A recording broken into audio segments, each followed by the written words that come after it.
Continuing to look at our vectors in space here, we're going to look at parallel, orthogonal, or parallel and orthogonal vectors, as well as finding the angle between two vectors.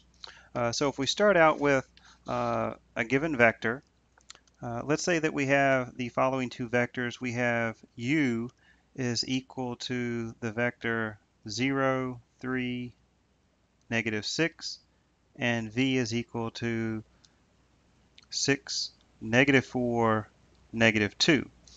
And if we're trying to check to find out if the two vectors happen to be orthogonal,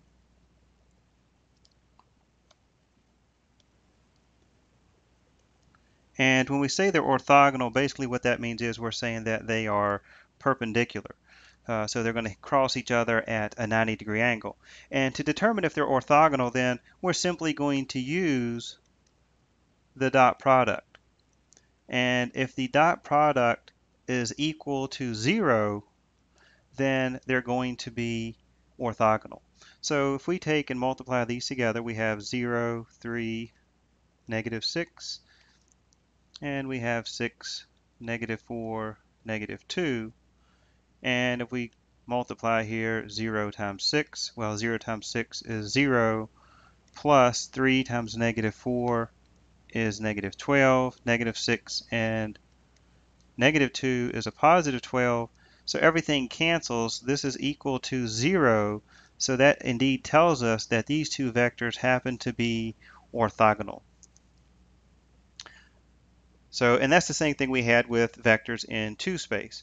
And the same thing is going to be true if we're looking for vectors that happen to be parallel in 3 space.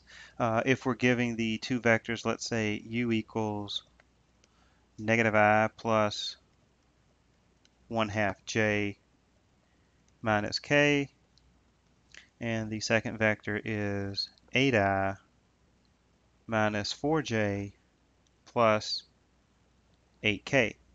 And if we're trying to determine if they are parallel, then that means one is a multiple of the other. Okay, so to determine if one is a multiple of the other, sometimes it's easy to look at. Other times it may not be quite as easy, and the simplest way to determine if they're parallel is we can simply take and divide. If we take negative 1 and divide that by 8, we would have negative 1 divided by 8. And then if we were to take the next one, 1/2 divided by negative 4, and then if we take here negative 1 divided by 8, we want to find out, do all three of these, are they equal? Well, negative 1/8 is simply negative 1/8. And if we have 1/2 divided by negative 4, well, remember you're going to multiply by the reciprocal. Well, this is understood to be negative 4 over 1. So 1/2 multiplied by the reciprocal, we would end up with a negative 1/4, which equals a negative 1/8. And the last one also is a negative 1/8. So all three of these are equal. So that tells us that these two vectors are going to be parallel. Now, if they're not parallel, if they're not orthogonal, then obviously they would be neither. The vectors do not have to be parallel or orthogonal. They could certainly just cross at some angle other than 90 degrees. Now, what that means is we could take the second vector. What this tells us, if we were to take the first vector u, that would be equal to the second vector multiplied by negative 1/8, because negative 1/8 times 8 would be the negative 1, and a negative 1/8 times negative 4 would be a positive 1/2, and then this negative 1/8 times the 8 would be a negative 1. So if one vector is a multiple of the other vector, then they're going to be parallel. And the easiest way to determine that is simply to divide just like we did here. Just make sure that you're consistent. We said negative 1 divided by 8, 1/2 divided by negative 4, and negative 1 divided by 8. Now, you certainly could have went the other direction as long as you did it for each one. We could have said 8 divided by negative 1, negative 4 divided by 1/2, and 8 divided by negative 1.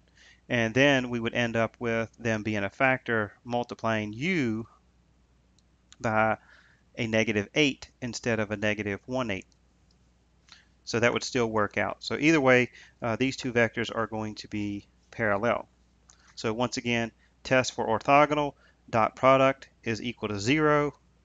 For parallel, you end up with a multiple of one vector.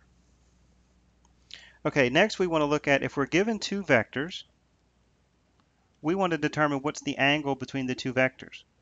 And once again, if you think back into two space when we talked about vectors, we're going to do exactly the same thing. So the angle between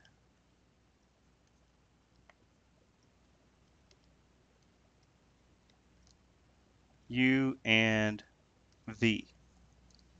And the formula that we used before, this is where we're going to look at using the cosine theta is equal to the dot product of the two vectors. So in this case, we'd have the dot product of u dot v over the magnitude of u multiplied by the magnitude of v. Okay, so this is the way that we can determine the angle between our two vectors. So we're going to set this up as the cosine of our angle theta. So theta is what we're looking for. And then we're going to take the dot product. So we want to multiply the two vectors together. So we'll bring those down. And that's going to be divided by the magnitude. So here we have the magnitude of u, so that's the square root of the -1 squared plus 3 squared plus 0 squared. And then the magnitude of the other vector would simply be 1 squared plus 2 squared plus a -1 squared. So now what we're going to do is actually go through and perform the calculation. So we take the cosine of theta is going to be equal to, again here on top, the dot product, we would have -1 times 1. So we're going to end up with -1 plus 3 times 2 is 6. And then we have 0 and -1 would be 0. And then on the bottom, we're going to end up with the square root of -1 squared. 3 squared is 9. 0 is going to be 0. So that would be the square root of 10.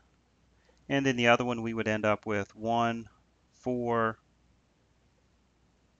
and 1. So 4, 5, and 6. So that's the square root of 6. So the cosine of theta is equal to 6 minus 1 would be 5 over 10 and 6 multiplied would be the square root of 60. Now, usually here for thinking about vectors, we want to be in degrees. So here, make sure that your calculator is in degree mode. So if we go to the calculator then, we want to make sure we have it the correct mode. So if I go into the mode here, we can see that degree is highlighted. If not, you want to select degree. And here we have the cosine is equal to 5 over the square root of 60. So we want to use the inverse cosine to find the angle. So the inverse cosine of 5 divided by the square root of 60. So on the calculator, we go second cosine 5 divided by the square root of 60. And then we'll close the parentheses around all of that. And we end up with an angle of, we'll say 49.8 degrees. So our angle is 49.8 degrees. So that's the angle that is between our two vectors. So once again, we looked at orthogonal. That means the dot product of the two vectors are going to be 0. For parallel, you're going to be a constant multiple of one vector. And the angle between two vectors, we simply use the cosine is equal to the dot product of the two vectors divided by the magnitude of the two vectors.